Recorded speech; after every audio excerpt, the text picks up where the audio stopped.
क्या है पूरा मामला?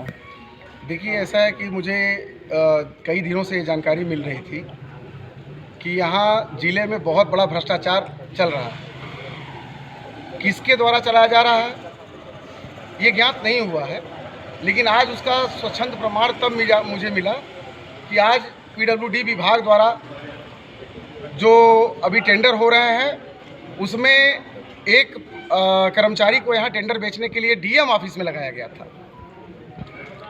पीडब्ल्यूडी ऑफिस में किसी व्यक्ति को टेंडर मिल रहा है कि नहीं मिल रहा है मुझे नहीं पता, लेकिन जब डीएम ऑफिस में एक ठेकेदार आया और उसने हमको सूचना दी कि यहाँ पे मैं टेंडर लेने के लिए आया, लेकिन यहाँ के जो बाबू बैठे हुए हैं पीडब्ल्यूडी के वो टेंडर दे नहीं रहा है। जब इस बात की शिकायत मुझे मिली तो चूँकि हमारे यहाँ काफ़ी दिनों से 2 टेंडर पड़ रहे हैं, आप देखिएगा पूरे ज़िले में प्रदेश का ये पहला ज़िला है जहाँ पे सिर्फ 2 टेंडर होते हैं।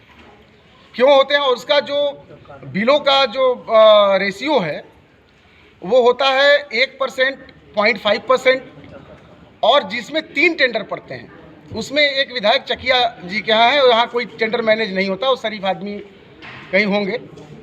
तो उसमें क्या होता है कि उनके यहाँ 30% बिलों पड़ते हैं टेंडर, और 3 टेंडर के बाद जैसे ही चौथा टेंडर पड़ता है तो किसी न किसी माननीय का उस पर पैड लग जाता है जांच के लिए।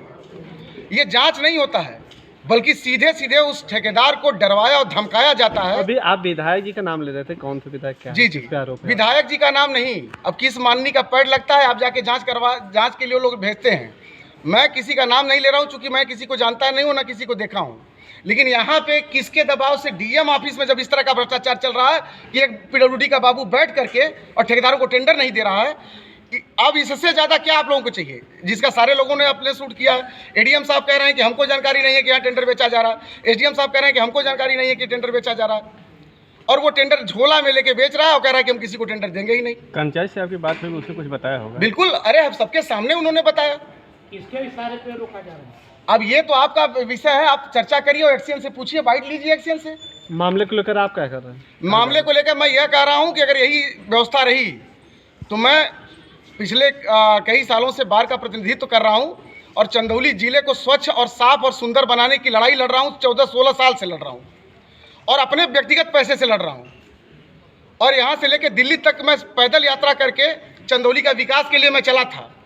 और यही भ्रष्टाचार एक बार चालू रहा तो इस बार मैं लखनऊ तक पैदल चलने के लिए तैयार हूं, और अपनी चाहे उसके पीछे एक्सीएन हो, चाहे उसके पीछे विधायक हो, चाहे कोई हो, इस बार लड़ाई मैं जरूर लड़ूंगा।